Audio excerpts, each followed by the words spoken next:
Oh, I made my way to my favorite example.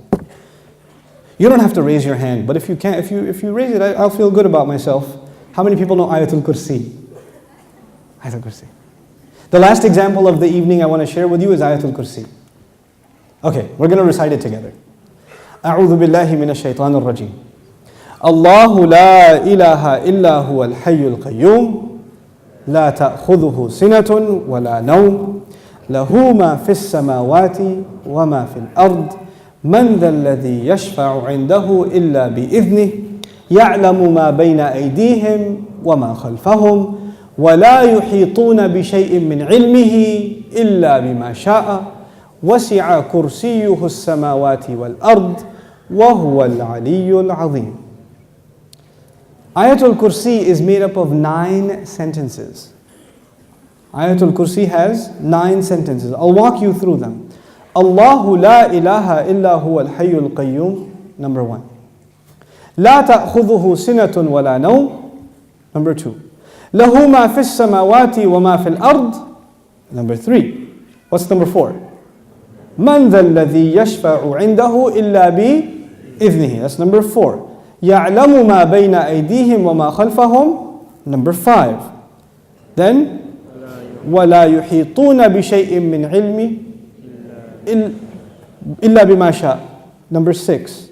Then وَسِعَ كُرْسِيُّهُ السَّمَاوَاتِ وَالْأَرْضِ, number 7. وَلَا يَؤُودُهُ حِفْظُهُمَا, number 8. وَهُوَ الْعَلِيُّ الْعَظِيمُ, number 9. 9 sentences. The first sentence is Allahu la ilaha illa huwa al-hayyul qayyum. It's a beautiful sentence which ends with 2 of Allah's names. What are those 2 names? Al-hayy, al-qayyum, the living and the source of all establishment. Everything stands and exists and is maintained because of Allah. What's incredible is that the last sentence, sentence number 1, has something in common with sentence number 9, which is وَهُوَ الْعَلِيُّ Azim. How many names of Allah in the last sentence? 2 names of Allah in the first sentence, 2 names of Allah in the last sentence. Okay. What's the second sentence? Before I go to the second sentence, let me tell you something about security. Security guards have a very hard job. You see those British guys that wear the funny hats at the towers? That can't smirk? That's a hard job. And one of the best jobs for college students. But if you get a if you're in security, you have to sit in your booth. You have to stare at the CCTV for hours and hours. And does it move? It's the same picture. And you have to look at it for 12 hours, 8 hours. It's the most exciting thing you've ever done in your life. What tends to happen when you're guarding something? You tend to get sleepy. You tend to get tired. When you're guarding something, you tend to so you'll see. Of course, you don't watch movies because you're very religious, but but in movies they have these things called movies, and then sometimes they have an action movie, and the guy is trying to get inside a place, but it has a security guard, but the security guard is. So he grabs him, and he gets inside because the security guard's getting sleepy. You understand? Okay. Allah Azza wa Jal says about Himself, لا تأخذه سنة ولا نوم.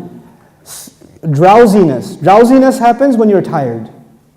Your eyes start kind of closing a little bit. You're not sleeping, but you're kind of half sleeping like that guy over there. I'm kidding. But you're half sleeping. That's sina. And of course, what happens after that? What's the next step? No. First comes sina. Sina is like, when you go to Jumu'ah and the khatib says, Inna alhamdulillah, alladhi nahmaduhu, like that's sina. Okay? By the time he gets to Ayyuha al-ikhwatul kiram, that's nawm. Okay? That's nawm. Okay, so you know the difference between sina and nawm. Drowsiness and then sleep. Okay. This is the second sentence.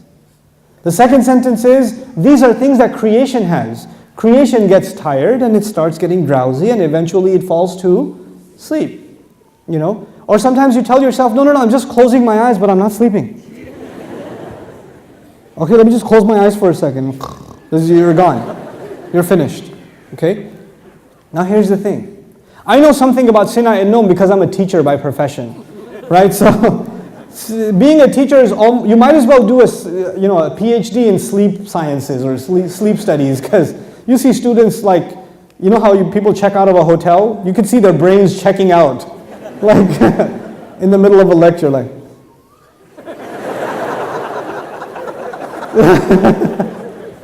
It's the best. This is the second sentence about sleep, about exhaustion and sleep, drowsiness and sleep. What was the second last sentence? وَلَا يَؤُودُهُ حِفْظُهُمَا. Guarding the skies and the earth does not exhaust Allah. When someone's exhausted, what do they get? Sina and Noam. The second sentence is actually connected to the second last sentence. لا تأخذه سنة ولا نوم ولا يؤوده حفظهما. He says له ما في السماوات وما في الأرض. He owns whatever is in the sky and the earth. Now before I tell you further, you need to understand the difference between two words, two names of Allah, Malik and Malik. Two names of Allah, Malik and Malik. I hope I can explain this difference to you, because it'll make you appreciate these ayat like nothing else. Malik is an owner. Malik is an owner. Malik, I already told you today, what is Malik? King. Is there a difference between a king and an owner? Yes. You are the owner of your pen, but you do not say, I am the royal sovereign of this ink pen. You don't do that. That doesn't make a lot of sense. You understand? Owners can be of small things. You can own a car, you can own a computer, you can own a phone, but you're not going to be the king of it. Kingdom is used for big things. Here's another problem. Ownership is about property. It's about property. But kingdom is not about, you're not the king over a tree or the king over a piece of land. You're the king over the people who live in that land. Kingdom is about controlling people. Ownership is about controlling objects. There's a difference. Now Allah says, لَهُ مَا فِي السَّمَاوَاتِ وَمَا فِي الْأَرْضِ. He owns whatever is in the skies and the earth. What is the ayah about? Ownership. The ayah is about ownership. And ownership, one thing about ownership, it's micro. So every single thing is owned by Allah. Okay. What's the third last sentence? Anyone remember? وَسِعَ كُرْسِيُّهُ السَّمَاوَاتِ وَالْأَرْضِ. His throne extends to the skies and the earth. When Allah talks about His throne, He's talking about His kingdom. One dimension of control is ownership. The other dimension is kingdom. Both completing the picture. Because if you're just an owner, you're not a king. And if you're just a king, you're not an owner. By the way, let me tell you the difference also. Nowadays in some countries we have kings. You can be the king of an island. But does that mean you own everything in that island? No. Allah is the owner of all things and the king of all things. Both of them are necessary. Just because you own, and by the way, it could be that somebody owns all the property but they're not the king. Is that possible? They own the property but the king is someone else. So they have property ownership but somebody else has authority. Or somebody has authority and no property ownership. But Allah is Malik and He is Malik. The Malik part of Allah's attribute, لَهُ مَا فِي السَّمَاوَاتِ وَمَا فِي الْأَرْضِ. Third sentence. The kingdom of Allah, وَسِعَ كُرْسِيُّهُ السَّمَاوَاتِ وَالْأَرْضِ. Okay. What's the fourth sentence? Let's go back. Allahu la ilaha illa huwa al-hayyul qayyum. La ta'khudhuhu sinatun wa la nawm. Lahu ma fi as-samawati wa ma fi al-ard. What's next? Man dhal ladhi yashfa'u 'indahu illa bi idhnihi. Let's understand this ayah first. Who will come and make shafa'ah with Allah except unless He gives permission? In other words, what is shafa'ah? Shafa'ah, if you don't understand the concept, because we use big English words like intercession. But let's make it simple. Shafa'ah means you got connections. Shafa'ah means that you were about to lose your job, but your uncle is the manager and he came and said, no, he's with me. Okay, Balo.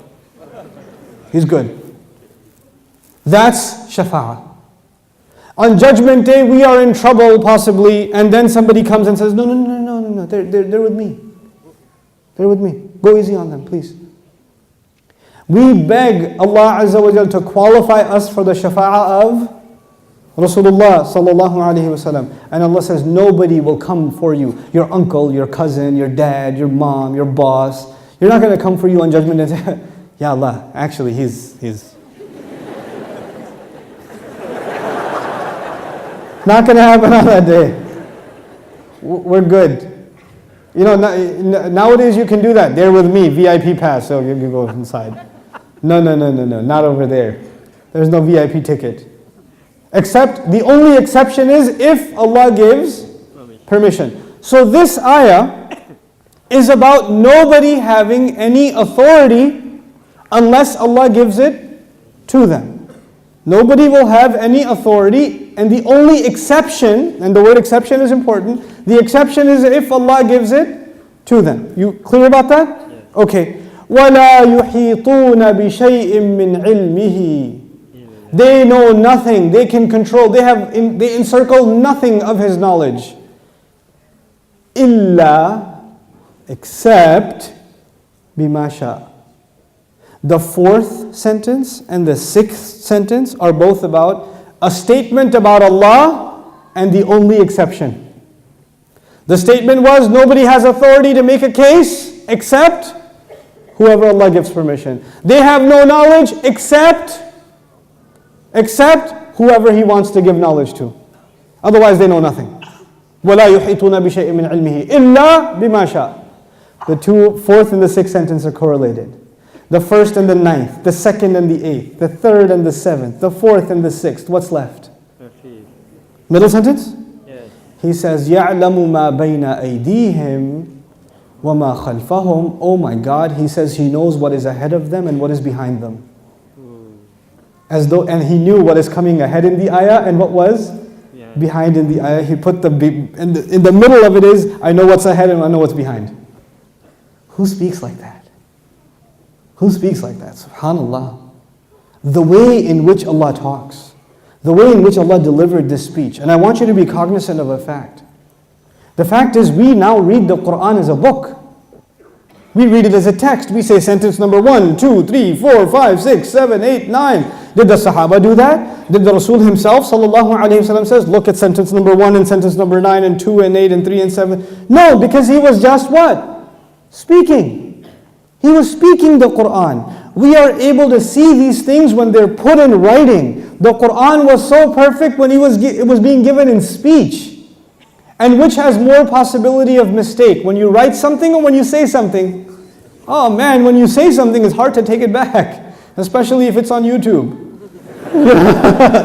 It's hard. But if you're writing a nasty email, then you can, before you hit send, erase that and just say Eid Mubarak and then send it. You have a chance to take it back. But when you're saying something, it's done. There's no room to edit. There's no room to fix. Allah Azza wa Jal revealed this Quran not in writing. He revealed it in speech. He revealed it in speech. You know, I've sat with linguists, non-Muslim linguists, and I've shared some of these things with them, and they refuse to believe that the Quran is spoken. They refuse to believe it. They say it has to be written. It can't be spoken. I was like, you're right, it is written, just not in this world. It is written. Yes. You know, it's fi lawh al-mahfuz. It is written. But it was given to Rasulullah as speech. So it would become very clear to anybody who listens, this cannot be from a human being.